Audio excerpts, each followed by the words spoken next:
Hey, it's Tpok, and I'm back in Monster Club, and let's go for the vampire. Are you sure? Yeah. The vampire looked away as if to exempt himself from the group. Curious, I walked up to him anyway, ignoring his obvious cringing.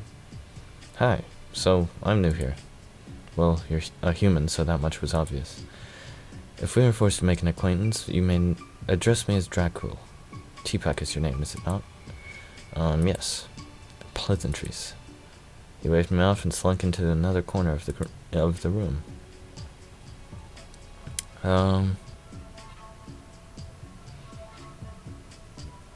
Hey, I don't mean to pry, but is something bothering you? Your insight holds no bounds. Sarcasm dripped off his words like blood off his fangs. We all have our problems, and I, for one, don't need mortals messing with mine. It might feel good to talk about it. I'd rather die than have a human as my therapist. He rolled his eyes and left the room. Well, that could have gone better. Don't worry, he's like that to everyone he doesn't know. Oliver came up behind me and placed his rotting arm on my shoulder. Don't take it personally. To be honest, I was hoping you would go up for someone else. Maybe I should stick with Dracul. Should I, you think? Well, to be honest, I think he likes you. I think you're a really bad judge of character. No, really, here, I'll prove it, Sam. You have called me. During Dracul and Tpok's conversation, was anything different about his posture and demeanor? Calculating. Dracul was 34% more counts, leaned forward 12% more, his blood pressure rose by 29%, his dopamine levels increased by 37%. See? So what? I give him a higher risk for a heart attack? Can vampires even have heart attacks? Not the blood pressure, the dopamine. He was enjoying talking to you. So what? So you just have to go talk with him more. Get him to trust you. You really think? Sure, I believe in you. Alright, I'll give it a shot. That's my human. Oliver grinned. His arm fell off my shoulder and quietly hit the floor. Oliver awkwardly picked it back up and inserted it into the socket. Suddenly felt dizzy and slightly nauseated by the display. Don't worry, duct tape does wonders. I'm gonna go try and find Dracul now.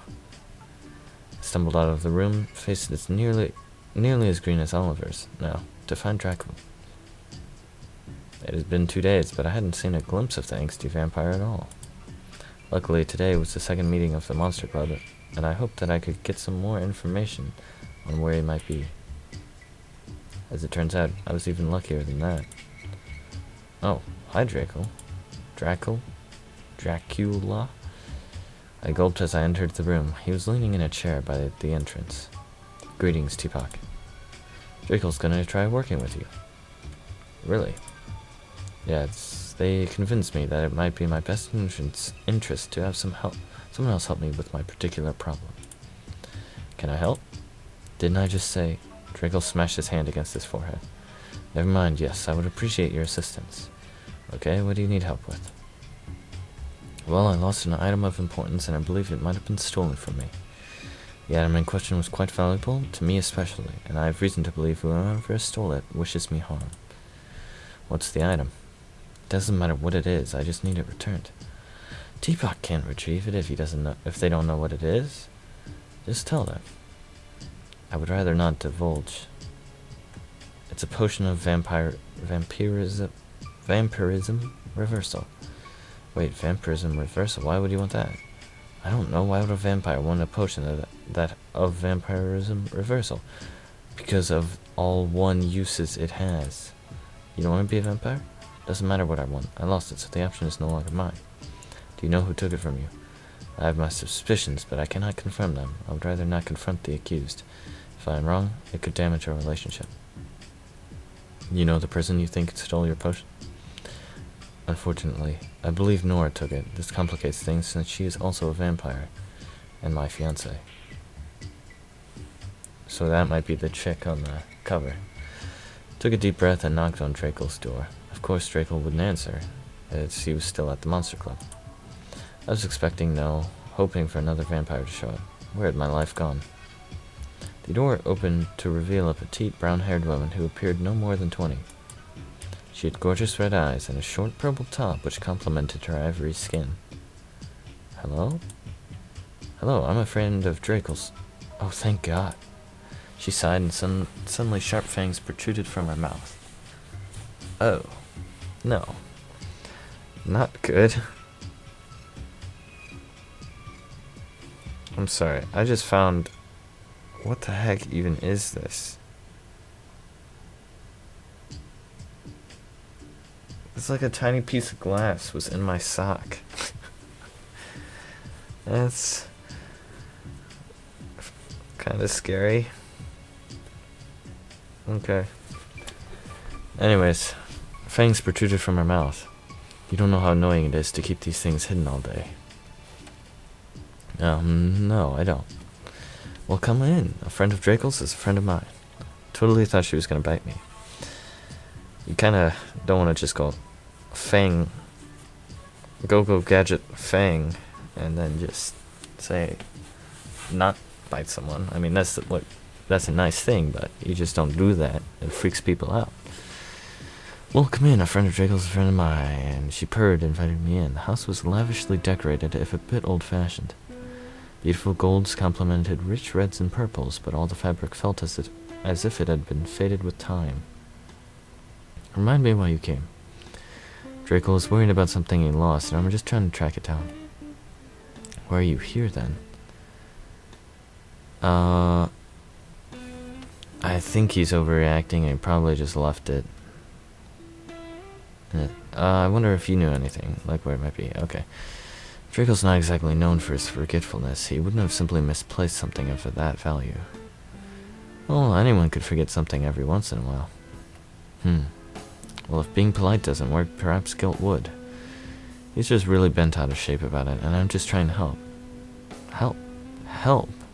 How would getting him the potion help him, human? What do you mean? You know what that potion is for, don't you? I knew, of course, but I felt like I was getting somewhere. No? Oh my god. It was a potion of vampiric reversal. He nearly chugged the whole thing while complaining about the morality of it all. What would have happened?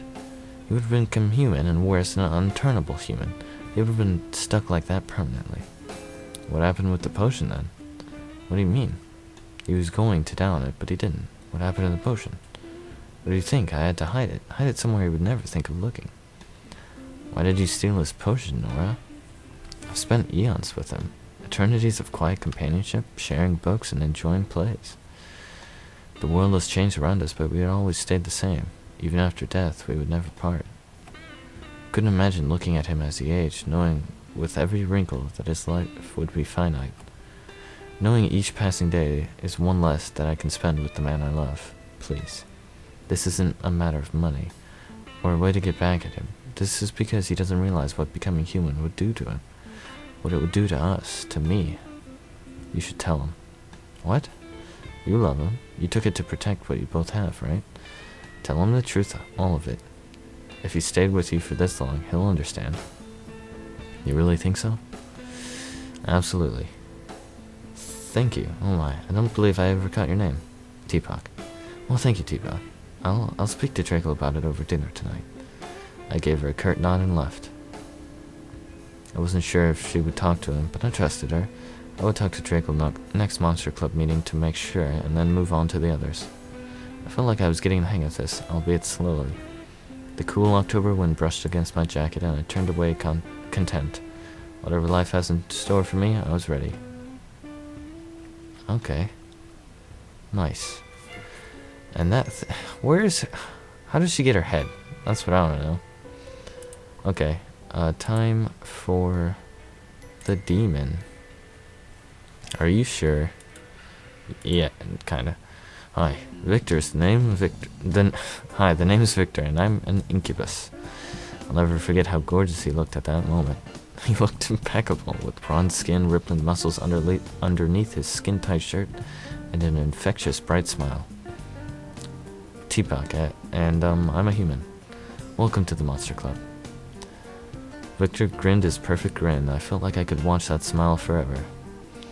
I personally apologize for your introduction. I suppose we're all a bit high-strung at the moment, this being a new school year and all. Don't worry about it.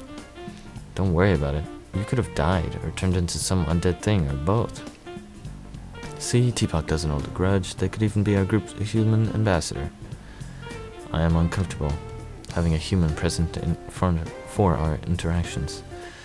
Would you rather drain them dry, Drackle? You know I don't do that anymore. Then it's settled. You can help us out with the more human elements we monsters are facing. Just show up on Thursday, same time, same place. And don't skip or tell anyone, alright? Sure.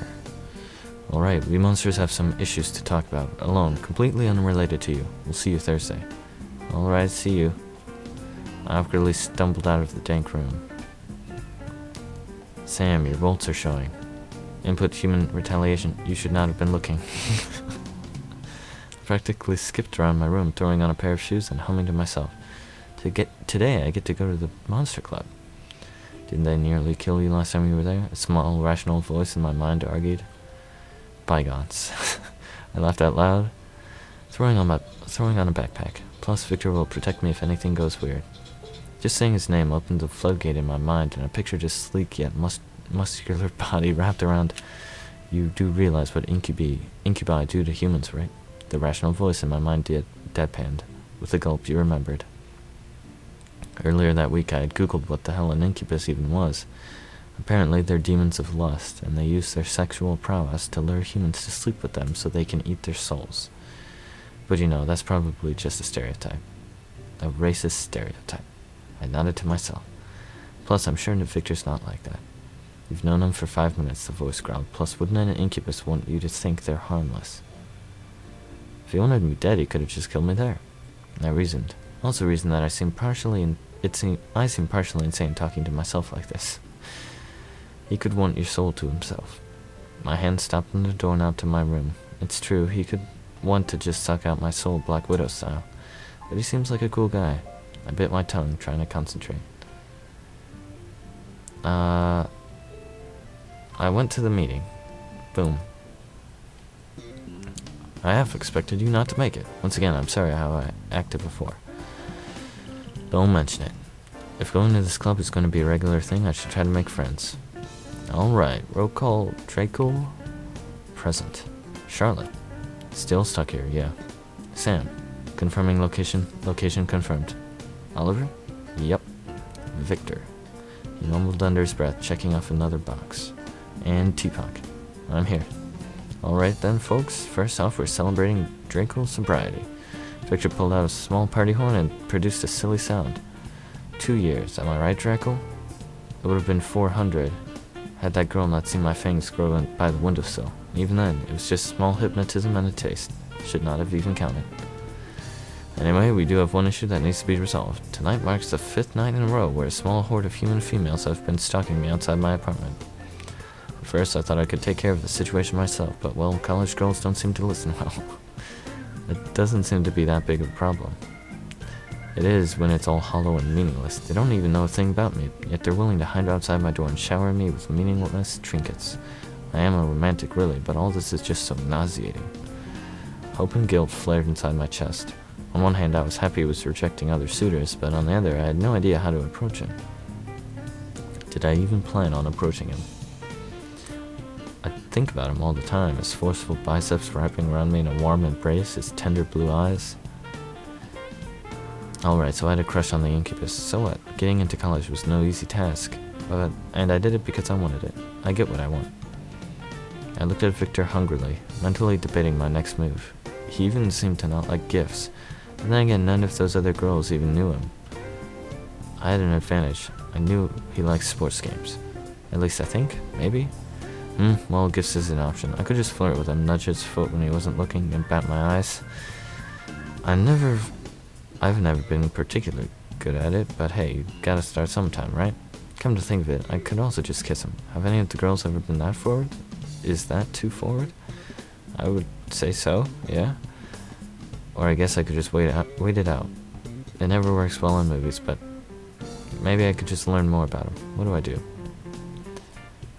Just save. I'm gonna just wait. Good things come to people who wait, right? Sometimes. I sat quietly, watching Victor talk to Draco about somehow reverse hypnotizing the fangirls waiting outside Incubus's apartment. be honest, I didn't even know Victor that well. I was probably just another mindless fan to him. Just another annoyance. I should get to know him. After another successful meeting, everyone began saying their goodbyes. Sam was first, saying something about needing an oil change. Sounds painful. Draco motioned a quick goodbye, promising to help Victor solve his little problem before you know it. Lastly, Charlotte the ghost vanished into the ceiling. Victor quietly sighed to himself and began gathering his papers. I'm glad you came today, Teapot. Thanks, I had a good time. It's interesting seeing a different side of, well, the world, I suppose. It's eye-opening, isn't it? I smiled again, but it wasn't a perfect smile. It wasn't his perfect smile. Victor smiled again, but it wasn't his perfect smile. It seemed jaded and worn with time. Were you born as an incubus? That's a long story, Teapot, and I'm sure you have somewhere to be, and I wouldn't want to hold you up. No, all I have is a paper, and that's due Wednesday. I'm yours. I'm yours? Was that too forward? Well, if you're sure.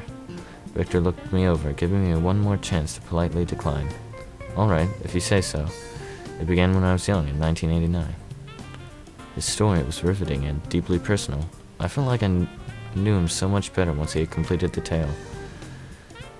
Tale is spelled wrong, by the way. My watch beeped, alerting me that it was just past midnight. We had talked for more than 4 hours. That's my tale.